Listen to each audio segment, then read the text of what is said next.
Hey everyone, Gil here at graymanprepping. On this episode of Your Prep for Today, I want to talk to you about garden tool maintenance. Some of you are going like, wait a minute, this isn't a gardening channel. Well, this is a preparedness channel. If you're prepared, if you're a real prepper, you have a garden or you work on growing something.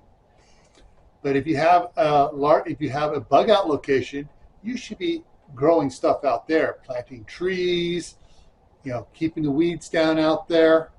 So you should have garden tools. And I want to talk to you about garden tool maintenance here in the fall.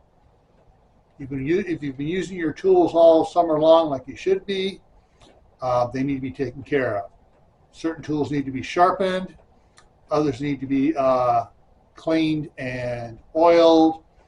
Handles need to be taken care of. Either have mineral oil put on them or one of the other type of oils put on it to help the handles keep from drying out and becoming splintery. So when you grab hold of them, you say, oh, I got a handful of splinters. All right. You need to take care of your garden tools. So that's what this is about, reminding you to take care of your garden tools. All right.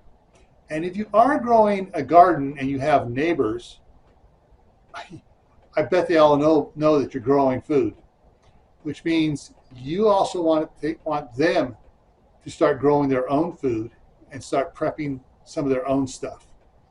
And with that in mind, I'm going to put some links up here for you. I'm going to put the link to Camp Patton Family Compound, my homesteading and gardening channel, up here. There's also a indoor playlist over there, an emergency preparedness playlist, my garden playlist, or a bunch of playlists that you may want to look at and share some of that with your neighbors. I'm going to put the prepping for beginners up here. Definitely want to share with your friends, relatives, neighbors that aren't prepping. Prepping in private down here. And then a video about how to share with your friends and neighbors. All right? And you want to do this and get them preparing. Why? This is why.